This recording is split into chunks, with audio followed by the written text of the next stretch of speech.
I'm Dan Whittaker, head coach here at the Impact Zone Golf Academy located at Altrincham Driving Range. I'm here today to talk to you about the movement of the pelvis on the downswing and the key aspects this has to being able to have room for your arms to come into the golf ball. Now, one of the key elements that allows us to get the correct movement in the pelvis on the downswing is where the weight is moving relative to the feet, and also how the pelvis moves relative to the target and also towards the golf ball. Okay, now I get a lot of guys that when they see a lot of people, when they get to the top of the backswing here, is they tend to start down and the pelvis moves towards the golf ball. Now once the pelvis starts to move towards the golf ball in this manner here, what it does is this serves two purposes. It tucks the pelvis underneath and it tends to get the right elbow stuck behind the body here. It also tends to see that the right heel will come off the floor very quickly in this manner. Now when you get the right heel coming off the floor in this kind of manner, you're then going to have to throw away all of the leverage. The head will tuck up and backwards as the pelvis is going upwards, and you'll have to then flip or really extend with the arms in order to reach the ball at impact. So it's not a very good way for you to be able to deliver the golf club reliably into the ball, and you're taking away any space you've had between yourself and the golf ball. Now, what you want to be able to do is from the top of the backswing, you want to be able to keep the pelvis staying back here. Now, it's vital that the pelvis stays backwards. So you don't want to see a movement this way, okay? And you also don't want to generally see a falling forwards of the upper body to try and keep that pelvis back.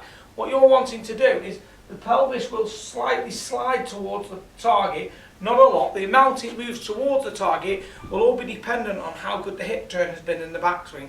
In other words, whether you have got a deep hip turn, so you've only got a very short amount of movement to make to get over your left pivot point and over your left side coming down. Now, when I look on the screen here, we're going to have a look in a moment, and we're going to see a student here of mine called Graham, and we're going to see how he tends to then tuck the pelvis forwards, and we'll see how that elbow then gets stuck behind. So we can see here when we just take Graham to the top of the backswing, okay, we've noticed that what he tends to do is this pelvis wants to keep sliding underneath him here, which then pulls the elbow back behind him in this direction here, and then what we'll see is he has to slightly push up with the right foot this way through impact, and then he's chasing just a touch with his right arm through the golf ball. Now we don't want to see that pelvis move forwards, because once that pelvis moves forwards the arm gets back, and therefore we have to chase through impact. This is not a good combination of moves. Now we can see there on that video with Graham how the elbow got stuck behind the body. Now when that elbow gets stuck behind, we could also see how that right foot tended to want to work upwards in this manner. Now, we're just going to bring onto the screen now Matteo Marcero. How this pelvis will stay back a lot more during this transition, and then how that right foot will roll. Now we only end up seeing that the right hip being replaced by the left as that left side starts to open up and the weight is moving into that left heel. But we can see how both feet are rolling, and with the way that right heel is rolling will show that the pelvis is staying very stable and is staying back in this region here. This then creates more room for the arms coming through into impact, and doesn't require any chasing through the golf ball. Now we can see the exact opposite there with Matteo, how the hips stayed back in this manner and the foot rolled, which actually gave room for the elbow to work down and in front of the body here. Okay, so the elbow could move forwards and be on the front part of the hip.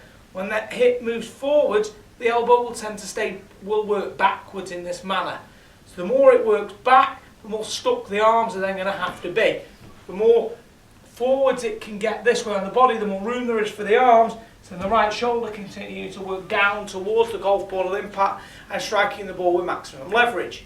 Now, a little drill I like to see used is the following. On that drill there, you could obviously see that with Graham we were using the Swiss ball, and he's using the Swiss ball to get the feeling from the pelvis and from the way it's moving, and also get the feeling of the internal muscles within the body, how they relate to one another and work as a unit. It was Graham. The ball's in place on the glutes here. So now what he's going to do is he's just going to take this to the top of the backswing, ensuring that the right hip turns back properly. So we can see now that the hips turn back, and he's going to use the stability of the ball against the wall to ensure that the pelvis moves in the right direction. We know that he has the tendency of this right hip to work up and over. So now what we'll see is that he'll slide the pelvis slightly towards the target, but ensure that both glutes now are replaced on the ball. So both glutes are back, the weight's going over this left side, the left knee slightly re-rotated towards the target, and now what we can see from here though is there's a lot more space in front of the arms coming in towards the body.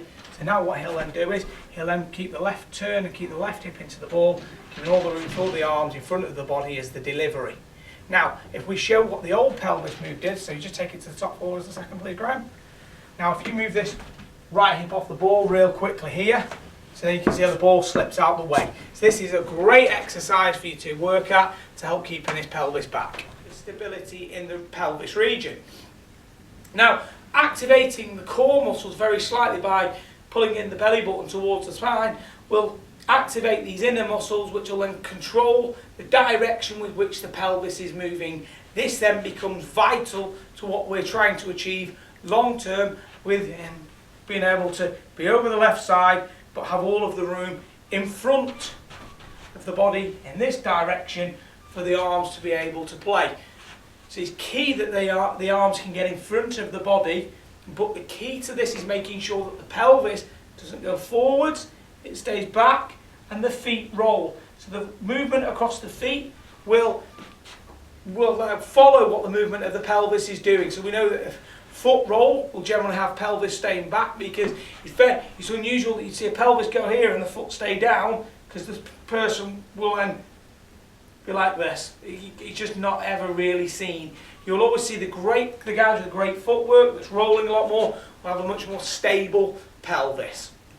The people who are pushing upwards and working backwards and throwing their hands at the ball will generally have a very unstable pelvis and have pretty poor footwork.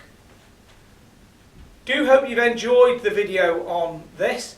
If you'd like to see more from myself, please visit my Twitter page or on my Facebook page. All of the links are down at the bottom of the page here. Or feel free, please go on my website, which is www.danwhitakergolf.com. Or if you'd like to come and see me in person, I'm located here at Altrincham Driving Range. Please follow me, subscribe to the channel, and there'll be lots more content coming soon. Thanks a lot.